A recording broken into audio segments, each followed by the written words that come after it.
할렐루야. 나자렛 아침 묵상 시간으로 또 이렇게 만나뵙게 돼서 감사합니다. 오늘 주신 본문은 이 사순절 기간에 우리 고난주간을 당해서 누가복음 23장 26절에서 32절까지 말씀 함께 우리 봉독하고 또 귀한 묵상 시간을 갖기를 원합니다.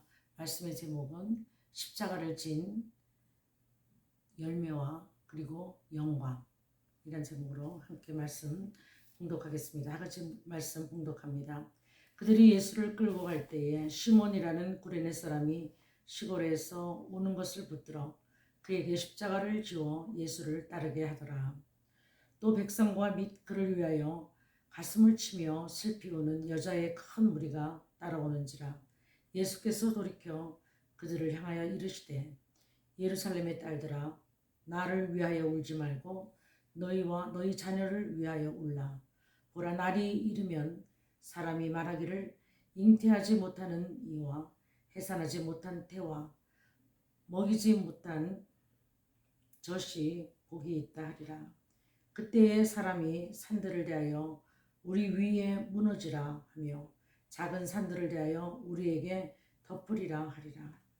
푸른 나무에도 이같이 하거든 마른 나무에는 어떻게 되리요 하시니라.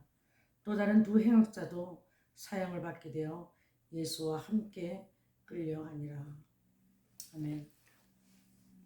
오늘 이 귀한 말씀을 통해서 우리가 한번 묵상해 보고자 하는 것은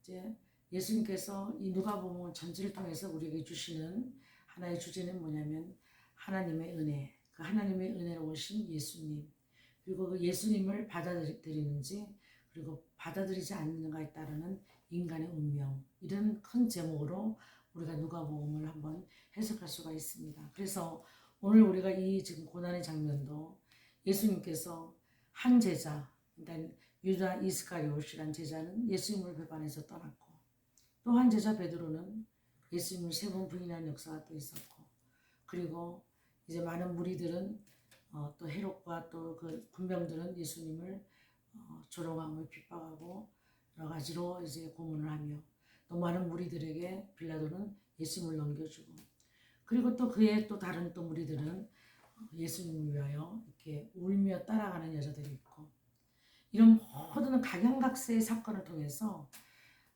마지막 아담이신 예수께서 십자가를 지시기 전에 겟세마네 동산 이후에 그 우리가 반응들을 볼 때 이런 여러 가지 반응으로 우리 아담에 속한 사람들의 반응을 우리가 볼 수가 있습니다.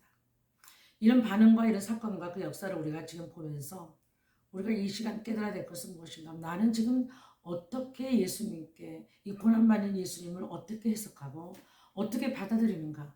그 십자가의 고난과 그 구원과 그 영광을 어떻게 내가 해석하고 받아들이고 있는가? 어떤 마음으로 주님께 나아가고 있는가? 이것을 우리가 한번 점검해 봤으면 좋겠습니다. 특별히 오늘 구레네 시몬이라는 한 사람을 통해서 이제 예수님은 이렇게 말씀하시는 거죠. 누가를 통해서 시골에서 올라오던 한 사람이 구레네 사람, 리비아 사람이죠. 지금의 그 북부 아프리카에는 리비아, 구레네는 리비아의 영역입니다. 그곳에서 이 지금 6월절 내에 왜 왔겠습니까? 이 먼 거리에 이 사람들이 지금 마태복음 16장에 보면은 그의 아들 알렉산더와 루포를 데리고 왔다, 이렇게 또 표현되어 있습니다.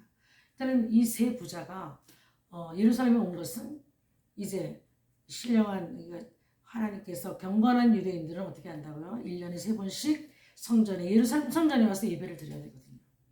그래서 이때 이제 6월절, 예수님 돌아가시는 날 이제 6월절이 오잖아요. 6월절. 그 다음에 이제 부활절, 오순절, 그리고 장막절까지 이렇게 세 절기를 이제 한번 오면은 묵다가 갑니다. 이런 분들을 보고 우리가 다 디아스포라 유대인, 예루살렘에 거주한 유대인이 아니라 각지의 각 나라에 흩어져 있던 유대인들이 이 세 절기에 하나님을 만나러, 하나님을 경배하고 예배하러 예루살렘 성전에 오는데, 그때 이제 아들 둘을 데리고 왔던 리비아에 살던 흑인이었죠. 구레네 사람이었더라. 이 사람이 예수님의 십자가를 호기심 있게 바라보면서 저 사람이 누군가, 유대인이었으니까, 유대교를 믿었으니까 예수교를 믿지 않았죠. 몰랐죠. 왜 저분이 십자가를 지고 가는가. 강도는 분명 아닌 것 같은데 무슨 죄를 졌길래 십자가를 지는가? 사형에 해당하는 그런 십자가를 왜 져야 되는가 하고 호기심 반으로 따라갔을 겁니다. 군중소에 묻혀서. 그런 로마 군병이 예수님이 지신 것을 알고 이제 그 사람을 억지로 잡아 끌어서 십자가를 억지로 지게 했다고 말합니다. 이 구레네는 억지로 십자가를 진 사람입니다. 우리도 다 이렇게 예수님을 믿고 이렇게 지금 따르지만 우리에게도 주님께 주신 각자의 십자가가 있지 않습니까? 너희가 나를 따르려거든 너희가 자기를 부인하고 자기 십자가를 지고 나를 따를 것이니라. 우리 각자에게 하나님께 주신 십자가가 있습니다. 근데 우리가 십자가를 잘못 해석하면 나에게 나를 속썩이는 남편, 자녀들, 나를 괴롭히는 어떤 문제들 그게 내 십자가야 막 그러고 막 이렇게 막 그렇게 우리가 그렇게 쉽게 얘기할 수 있지 않습니까? 절대로 그것은 아닙니다.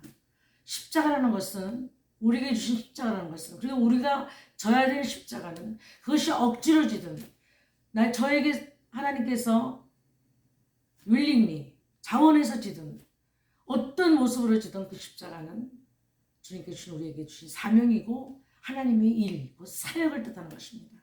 그래서 어떤 어려운 문제 때문에 내가 내 십자가야, 저 사람이 내 십자가야 이렇게 해석하면 안 된다는 거죠. 그런 말씀을 잘못 해석한 겁니다. 십자가는 곧 하나님의 일이고 하나님의 사역이고 예수님께서 우리에게 주신 사명이라는 것이죠. 다 각자 적대만께 우리에게 주신 달란트대로 각자에게 주신 사역의 그런 십자가가 다 있다는 거죠. 이것을 억지로 지든 자원해서 지든 우리가 끝까지 잘 지고 가야 되는 마지막 때까지 우리가 서는 싸움을 마칠 때까지 지고 가야 되는 그 사명이 우리에게 있다는 것입니다. 이렇게 억지로 구레네 시몬이 십자가를 졌죠. 더 당황스러웠겠죠. 얼마나 힘들었겠어요. 이 사람에게는 정말 갑작스러운 공경이었습니다. 그러나 억지로라도 십자가를 졌을 때에 그 결과가 그 십자가를 진 결과가 어떻게 나타나냐면요. 우리가 이 사람의 이름을 다시 한번 이 사람 지역에 사는 사람들 사도행전 13장에 보면은 안디옥교회가 출발할 때 5 교사가 있었는데 리더십이 5이 있었죠. 거기에 구레네 사람 이제 뭐 루기오 막 이렇게 나옵니다.